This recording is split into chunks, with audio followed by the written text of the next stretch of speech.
यह कहानी है मथुरा की, एक ऐसी नगरी की जहां कभी खुशियां और संगीत गूंजते थे, लेकिन समय ने यहाँ का रंग बदल दिया। राजा उग्रसेन का शासन था, न्यायप्रिय और दयालु, लेकिन उनकी गद्दी हथियाई उनके अपने ही बेटे कंस ने। कंस एक ऐसा शासक जिसकी शक्ति अपार थी, लेकिन दिल निर्दयी और महत्वाकांक्षाओं से भरा हुआ। उसके नाम से ही लोग सहम जाते। एक दिन कंस की प्रिय बहन देवकी की शादी थी। सारा मथुरा उत्सव में डूबा था। कंस स्वयं रथ चला रहा अपनी बहन को ससुराल छोड़ने के। चारों ओर शहनाइयों की गूंज, फूलों की वर्षा, और फिर हुआ वह क्षण जिसने सब बदल दिया। एक आकाशवाणी, कंस ध्यान से सुनो, तुम्हारी बहन देवकी का 8वां पुत्र तुम्हारा संहार करेगा। कंस के हाथों से रथ की बागडोर छूट गई। चेहरा पीला हो गया, आंखों में डर फैल गया। उसने उसी क्षण तलवार खींची और देवकी की ओर बढ़ाई। वासुदेव घबराहट में बोले, कंस, यह तो तेरी बहन है जिसकी शादी में तूने आज पिता का कर्तव्य निभाया है। क्या तू अपनी ही बहन का रक्त बहाएगा? वासुदेव ने शांति से कहा, हम वचन देते हैं, तुम्हारे भय का कारण कभी पैदा नहीं होगा। जो भी संतान होगी हम उसे तुम्हारे हवाले करेंगे। कंस ने तलवार रोक दी, लेकिन भरोसा उसके स्वभाव में नहीं था। उसने वही देवकी और वासुदेव को गिरफ्तार करवा दिया। ठंडी दीवारें, लोहे की मोटी सलाखें, जंजीरों की खनखनाहट और बीच में दो मासूम चेहरे जो बस एक दूसरे की ओर देख सकते थे। समय बीतता गया। पहली संतान जन्मी, कंस ने बिना दया दिखाए उसे मार दिया। फिर दूसरी, तीसरी, चौथी, 5वीं, 6ठी संतान, सबका हश्र हश्र हुआ। हर बार देवकी का दिल टूटता, लेकिन वासुदेव चुपचाप सहते रहे। शायद भाग्य को अभी अपना खेल पूरा करना था। 7वीं संतान के समय एक चमत्कार हुआ। देवकी के गर्भ में पल रहा शिशु अचानक गायब हो गया। कोई न समझ पाया, लेकिन यह भगवान विष्णु की लीला थी, जो रोहिणी के गर्भ में बलराम के रूप में पहुंच गए। कंस को लगा 7वीं संतान का गर्भपात हो गया, लेकिन 8वीं संतान, वही जिसकी आकाशवाणी ने भविष्यवाणी की थी। और इस तरह किस्मत हमें ले जाती है एक ऐसी रात की ओर जो इतिहास में अमर हो गई। कारागार की सलाखों के पीछे वह रात आ चुकी थी जिसकी प्रतीक्षा युगों से थी। दिन था भाद्रपद कृष्ण पक्ष की अष्टमी और समय आधी रात। आसमान में काले बादल छाए हुए थे। बिजली की कौंध के साथ कभी कभी जेल की ठंडी दीवारें चमक उठती। बाहर तूफान उग्र था, मानो प्रकृति भी किसी महान घटना का स्वागत करने को तैयार थी। देवकी प्रसव पीड़ा में थी, लेकिन उनके चेहरे पर कोई भय नहीं, केवल एक अद्भुत शांति। वासुदेव उनके पास बैठे थे, उनकी हथेलियां थाम। और तभी अचानक जेल की कोठरी में एक अलौकिक प्रकाश फैल गया। उस प्रकाश के मध्य 4 भुजाओं वाले भगवान विष्णु स्वयं प्रकट हुए। उनके नेत्र कमल जैसे, चेहरा चंद्रमा के समान शांत और मनोहारी। भगवान विष्णु अपनी मधुर आवाज में कहते हैं, देवकी, वासुदेव, मैं तुम्हारा पुत्र बनकर इस संसार में अवतारित हो रहा। तुम्हारे गर्भ से मैं कृष्ण रूप में जन्म लूंगा, अधर्म का नाश और धर्म की स्थापना करने के लिए। परंतु मेरी लीला है कि मेरा पालन गोकुल में होगा। तुम अभी मेरा यह दिव्य रूप देख रहे हो, लेकिन जन्म के तुरंत बाद मैं एक सामान्य बालक बन जाऊंगा। तुम मुझे यमुना पार कर नंद बाबा के घर पहुंचा देना। देवकी की आंखों में आंसू बह रहे थे। वासुदेव ने हाथ जोड़कर प्रणाम किया और फिर दिव्य रूप लुप्त हुआ और उनकी गोद में एक नन्हा सुंदर सांवला बालक था, जिसकी आंखें जैसे खुद में ब्रह्मांड समेटे हुए थीं। उसी क्षण चमत्कार होने लगे।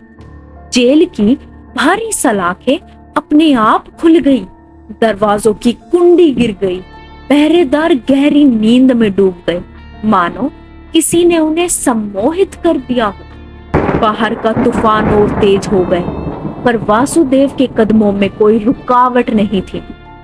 उन्होंने बालक को टोकरी में रखा, सिर पर कपड़ा ढका और कारागार से बाहर निकल पड़े, कदम यमुना नदी की ओर बढ़ाते हुए। यमुना उस रात उफान पर थी, लहरें जैसे किसी को पार न करने देने की ठान चुकी थी। लेकिन जैसे ही वासुदेव ने पहला कदम नदी में रखा, पानी उनके घुटनों तक आया, फिर कमर तक, फिर कंधों तक, और तब आकाश में नागराज शेष नाग प्रकट हुए। अपने विशाल फन से उन्होंने बालक को बारिश से ढक दिया। वासुदेव ने दृढ़ कदमों से नदी पार की, गोकुल पहुंचे, नंद बाबा और यशोदा के घर के आंगन में कदम रखा। यशोदा मां गहरी नींद में थी, उनकी बगल में एक नवजात कन्या सो रही थी। वासुदेव ने कृष्ण को उनकी जगह रख दिया और कन्या को लेकर वापस मथुरा लौट आए। जेल पहुंचते ही सलाखें फिर से बंद हो गई, पहरेदार मानो कभी सोए ही न। और तभी कंस को खबर मिली, देवकी की 8वीं संतान पैदा हो गई। वह दौड़ता हुआ जेल पहुंचा, देवकी की गोद से कन्या को छीन लिया और जोर से पत्थर पर पटकने लगा। लेकिन कन्या उसके हाथों से छूट गई और हवा में प्रकट होकर आकाश में देवी योग माया बन गई। देवी योग माया कहती हैं, अरे मूर्ख कंस, तेरा सहारक जन्म ले चुका है, लेकिन वह कहीं और है, तू चाहकर भी उसे नहीं मार पाएगा। कंस के चेहरे पर भय और क्रोध एक साथ उभरे और इस तरह शुरू हुई वह यात्रा जो उसे उसके अंत तक ले जाएगी। गोकुल, वह पवित्र भूमि जहां यमुना की लहरें धीरे धीरे बहती हैं और हवा में माखन की महक फैली रहती है। यहाँ नंद बाबा और यशोदा माँ के आंगन में खेलता था वह नन्हा बालक कृष्ण। सांवला रंग, सिर पर मोर पंख, कमर में पीतांबर और होठों पर हमेशा बांसुरी। लेकिन गोकुल में सब कुछ सामान्य नहीं था, क्योंकि कंस को भविष्यवाणी की याद सताती रहती, तुम्हारा सहारक जीवित है। इन लीलाओं ने गोकुल के हर व्यक्ति को यह यकीन दिलाया कि यह बालक कोई साधारण इंसान नहीं, बल्कि स्वयं ईश्वर है। लेकिन कंस का भय अभी बाकी था और जल्द ही कृष्ण को मथुरा जाना हो। गोकुल की धरती अब सुरक्षित नहीं रही थी, क्योंकि कंस को खबर मिल चुकी थी, वही बालक अब जवानी की दहलीज पर है और मेरे लिए खतरा बन चुका है। कंस ने योजना बनाई, एक कपटी चाल। उसने नंद बाबा को निमंत्रण भेजा। मथुरा में एक भव्य धनु विद्या प्रतियोगिता और उत्सव होगा, कृष्ण और बलराम को साथ लाना। असल में यह उत्सव नहीं, मृत्यु का बुलावा था। मथुरा में प्रवेश होते ही कंस ने अखाड़े में अपने 2 सबसे ताकतवर पहलवान चाणूर और मुष्टिक को बुलाया। भीड़ में लोग चिल्ला रहे थे, ढोल बज रहे थे और ऊंची दीवार पर कंस बैठा था। उसकी आंखों में डर छिपा था, लेकिन चेहरा घमंड से भरा हुआ। पहले बलराम ने मुष्टिक से कुश्ती की और कुछ ही पलों में उसे हरा दिया। फिर कृष्ण ने चाणूर को हराया। उनकी हर चाल, हर वार मानो बिजली की तरह तेज थी। अब कृष्ण की आंखें कंस की ओर उठी। वे अखाड़े की दीवार पर कूदे और सिंहासन तक पहुंच गए। कंस डर के मारे पीछे हटने लगा। कंस कहता है, दूर रहो, तुम मुझे नहीं मार सकते। लेकिन कृष्ण ने उसके मुकुट को पकड़कर जमीन पर पटक दिया। कुछ ही क्षणों में अत्याचारी का अंत हो गया। भीड़ में शंख ध्वनि गूंज रही थी, ढोल बजने लगे और लोग चिल्लाने लगे, जय कन्हैया लाल की, जय कन्हैया लाल की। कंस के अत्याचारों से मुक्त होकर मथुरा ने खुशी के दीप जलाए, मिठाइयां बांटी और गीत गाए। लोगों ने कहा, इस दिन को हम हमेशा याद रखेंगे। वही यह दिन है जब भगवान ने धरती को अधर्म से मुक्त किया। समय के साथ इस दिन को जन्माष्टमी के रूप में मनाना शुरू। लोग कृष्ण के जन्म की रात को याद करते, उनकी लीलाओं को गाते और मंदिरों को सजाते। सदियों बीत चुके थे। कंस का अंत, कृष्ण की लीलाएं अब इतिहास बन चुकी थी। लेकिन जन्माष्टमी आज भी उतनी ही जीवित है जितना उस रात थी जब वासुदेव यमुना पार कर रहे थे। भारत में हर कोने में जन्माष्टमी का इंतजार हफ्तों पहले शुरू हो जाता है। मंदिरों में रंग बिरंगी सजावट, कृष्ण के पालनों पर फूल की वर्षा, गली गली में मटकी सजाई जाती है और घरों में झांकियां बनाई जाती हैं, जिसमें व्रज की गलियां, गोपियों का प्रेम, बाल लीलाएं जीवित हो उठती हैं। गृहिणियां उपवास रखती हैं, पूरे दिन भजन कीर्तन चलता है और आधी रात को जब घड़ी 12 बजाती है, मंदिर में कपाट खुलते हैं और सभी पुकारते हैं, नंद के आनंद भयो जय कन्हैया लाल की। मथुरा और वृंदावन की भव्यता।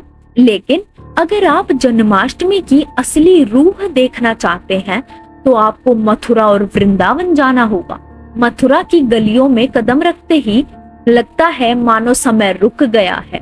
हर दीवार पर कृष्ण की तस्वीरें, हर मोड़ पर भजन मंडली और भीड़ में छोटे छोटे बच्चे कान्हा के रूप में सजे हुए, सिर पर मोर पंख, गले में माला और हाथ में बांसुरी। वृंदावन के बांके बिहारी में रात को हजारों दीपक जलते हैं, फूलों की खुशबू हवा में घुली रहती है और भीड़ एक ही स्वर गाती है, गोविंद बोलो हरि गोपाल बोलो। पश्चिम और मध्य भारत में जन्माष्टमी का सबसे रोमांचक दृश्य है दही हांडी, ऊंचाई पर लटकी मटकी, गली में इकट्ठा भीड़ और बीच में मानव पिरामिड बनाते गोविंदा। जब आखिरी खिलाड़ी मटकी फोड़ता है तो दही और माखन की धार नीचे गिरती है और तालियों की गड़गड़ाहट से पूरा मोहल्ला गूंज जाता है। जैसे जैसे आधी रात नजदीक आती है, मंदिरों में शंख बजते हैं, आरती की लो तेज हो जाती है और भक्तों की आंखों में आंसू आ जाते हैं। वह पल जब पुजारी लड्डू गोपाल को सोने के पालने में रखता है, वह मानो समय का सबसे पवित्र क्षण है।